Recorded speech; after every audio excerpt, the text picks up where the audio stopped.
ছাত্ৰ-ছাত্ৰীসকল তোমালোকৰ নৱম শ্ৰেণীৰ বিজ্ঞান বিষয়ৰ এটি নতুন ভিডিঅলৈ তোমালোক সকলোকে স্বাগতম জনাইছো। আমি বল আৰু গতি বিষয়ক সূত্ৰসমূহ এই পাঠটো আমি আলোচনা কৰি আছিলো।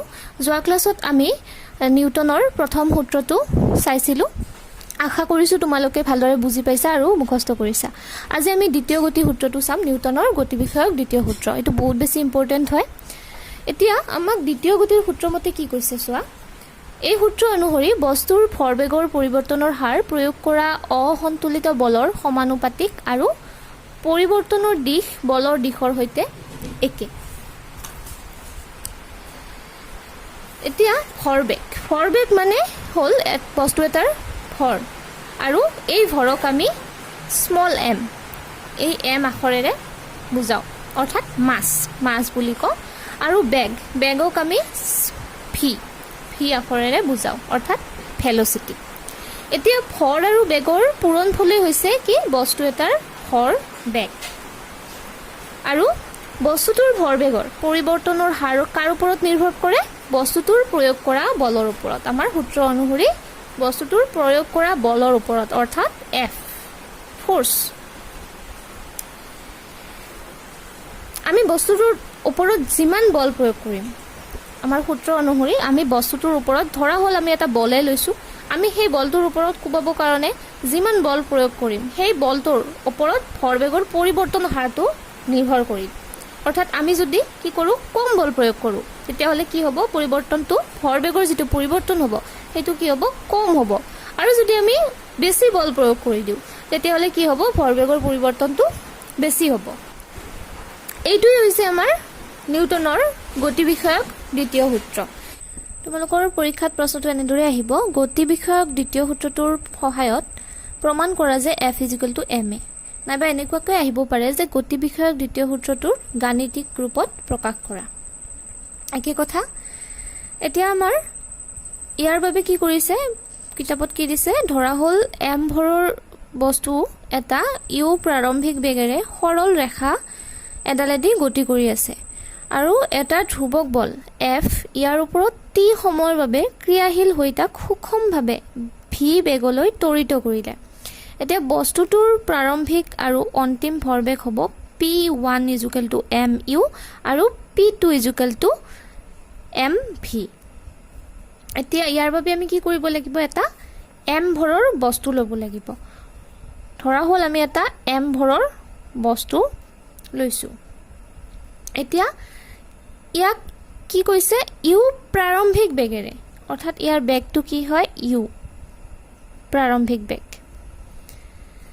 আৰু এই কি কৰিছে, বস্তুটোৱে সৰল ৰেখাইদি গতি কৰি আছে। এতিয়া তোমালোকে জানা যে বস্তু এটাক যদি আমি বল প্ৰয়োগ কৰো তেতিয়াহলে বস্তুটোৰ বেগটো কি হৈ যায়, বাঢ়ি যাব। ধৰা হল আমি ইয়াতে F বল প্ৰয়োগ কৰিছো বস্তুটোৰ ওপৰি, তো F বল প্ৰয়োগ কৰাৰ লগে লগে ই কি হৈছে, ত্বৰিত হৈ পেলাই সি এটা বেগ পাইছে, ভি বেগলৈ ত্বৰিত হৈছে। অৰ্থাৎ বস্তুটো এইটো ত্বৰিত হৈ পেলাই কি হৈছে, ইয়াৰ বেগটো ভি, অৰ্থাৎ অন্তিম বেগ। এইটো হৈছে প্ৰাৰম্ভিক বেগ আৰু এইটো ভি হৈছে অন্তিম বেগ। এতিয়া আমাক গতি বিষয়ক সূত্ৰটোৰ ভৰবেগৰ পৰিৱৰ্তনৰ হাৰ প্ৰয়োগ কৰা অসন্তুলিত বলৰ সমানুপাতিক আৰু পৰিৱৰ্তনৰ দিশৰ সৈতে একে, ইয়াক আমি প্ৰুফ কৰিব লাগে। অৰ্থাৎ আমাক ইয়াতে সময়ৰ কথা কৈছে। এইখিনি যেতিয়া আমাৰ বস্তুটো যাব তেতিয়া আমাক সময় লাগিব, সেইটো হৈছে আমি স্মল t। ধৰা হল p = ভৰবেগ, অৰ্থাৎ তোমালোকে জানা বস্তু এটাৰ কি হ'ব, ভৰ আৰু বেগৰ পূৰণফল।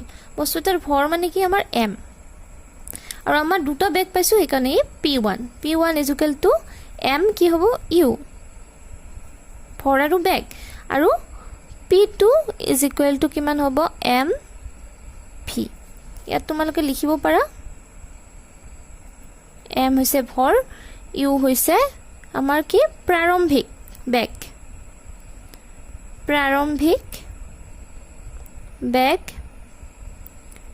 তাৰ পাছত v হৈছে আমাৰ অন্তিম বেগ। এতিয়া আমাক সূত্ৰটো প্ৰমাণ কৰিবৰ কাৰণে আমাক কি কৈছে যে ভৰবেগৰ পৰিৱৰ্তনৰ হাৰ প্ৰয়োগ কৰা অসন্তুলিত বলৰ সমানুপাতিক অৰ্থাৎ বস্তুৰ ভৰবেগৰ পৰিৱৰ্তনৰ বেছিৰ পৰা যদি আমি কমটো বিয়োগ কৰি দিওঁ তেতিয়া আমি কি হয় ভৰবেগৰ পৰিৱৰ্তনৰ হাৰটো পাই যাম অৰ্থাৎ এনেকুৱা গতিকে ভৰবেগৰ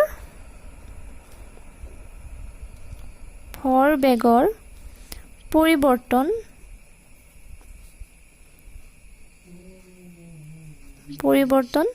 বেছিৰ পৰা কম অৰ্থাৎ কি হ'ব p2 মাইনাছ p1 তেতিয়াহ'লে আমি ইয়াৰে ভৰবেগৰ পৰিৱৰ্তনটো পাই যাম p2 মাইনাছ p1 আৰু তোমালোকে জানা p2 মানে কি হয় m v মাইনাছ p1 মানে কি হয় mu এতিয়া m টো ইয়াৰ পৰা আমি কমন ল'ব পাৰো হয়নে m কমন ল'লে m ইনটু কি হ'ব v মাইনাছ u অৰ্থাৎ আমি ভৰবেগৰ পৰিৱৰ্তনৰ এইখিনি পাই গৈছো তাৰ পিছত কি হ'ব বস্তুটোৰ ভৰবেগৰ পৰিৱৰ্তনৰ হাৰ আছে অৰ্থাৎ পৰিৱৰ্তনৰ হাৰ মানে তোমালোকে জানা সময়ৰ কথা কৈছে সময় লাগিব আমাক এতিয়া আমাক সূত্ৰ মতে কি হ'ব যে বস্তু এটাৰ ভৰবেগৰ পৰিৱৰ্তনৰ হাৰ প্ৰয়োগ কৰা বলৰ সমানুপাতিক অৰ্থাৎ এই যেটো ভৰবেগ আছে ভৰবেগৰ হাৰ প্ৰপৰ্শনেল টু কি হ'ব আমাৰ এইখিনি তো আমি এনেকৈ এটা লাইন লিখিব পাৰো যে ভৰবেগৰ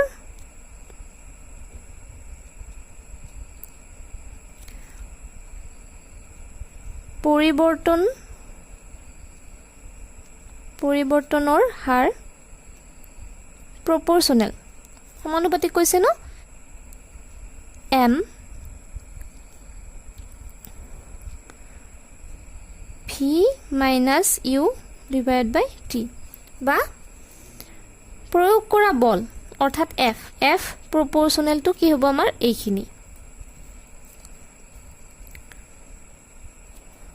m v minus u divide by t এতিয়া আমি এইটো ইকুৱেশ্যন পাই গৈছো এই ইকুৱেশ্যনটো আমি এতিয়া সমাধান কৰিব লাগে ইকুৱেশ্যনটো আমি সমাধান কৰিলে কি হ'ব এইখিনি f proportional to m টো আমি এনেকৈ লিখিলো আৰু v minus u by t এতিয়া তোমালোকে এইটো দেখিলে তোমালোকে এটা সূত্ৰ আমাক ত্বৰণৰ এটা সূত্ৰ আছে এনেকুৱা v is equal to u plus at এইটো সূত্ৰৰ পৰা তোমালোকে এইটো পাইছা a is equal to v minus u by t এইটো সূত্ৰ তোমালোকে পাবা এইটো মনত ৰাখিবা বেলেগ বেলেগ সমাধানৰ বাবে এতিয়া তোমালোকে গমে পাইছা যে v minus u by t হলে আমাৰ কি হয় ত্বৰণ অৰ্থাৎ a পাই যাও তোমালোকে এনেকৈ লিখিব পাৰা যে f proportional to m কি হ'ব a আমাক প্ৰমাণ কৰিব দিছিল ন f is equal to ma তো আমি f proportional to ma পালো ইতিমধ্যে কিন্তু আমাক ইয়াতে কি কৈছে প্ৰপৰ্শনেল বুলি আছে আমাৰ সূত্ৰটোত এখিনি আমি সমাধান কৰিলে কি হ'ব তোমালোকে জানা আমি প্ৰপৰ্শনেল টু যদি আমি উঠাই দিও কি হ'ব আমাক এটা ইকুৱেল চিন লাগিব আৰু এটা কি লাগিব ধ্ৰুবক লাগিব সমানুপাতিক ধ্ৰুবক এটা ধ্ৰুবক ললো আমি k m a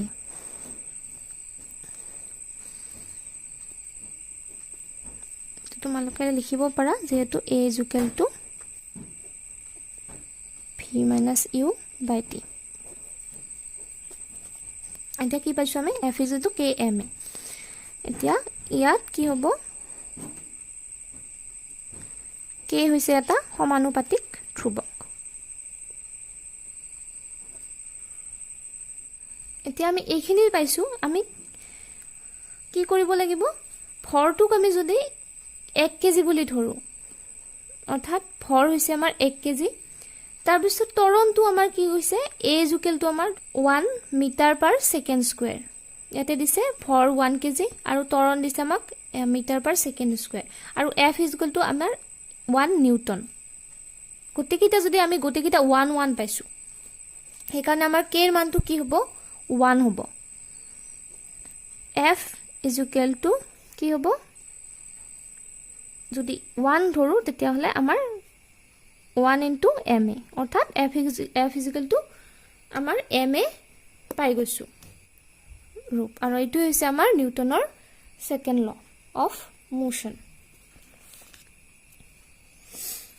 বুজি পাইছা কেনেকৈ কি হ'ল, এইটো কিয় আহিল, এইটো সূত্ৰ। আৰু তোমালোকে দুটা সূত্ৰ পাবা ইয়াৰ লগত, সেইটো তোমালোকে গতিৰ পাঠটোত পাই যাবা।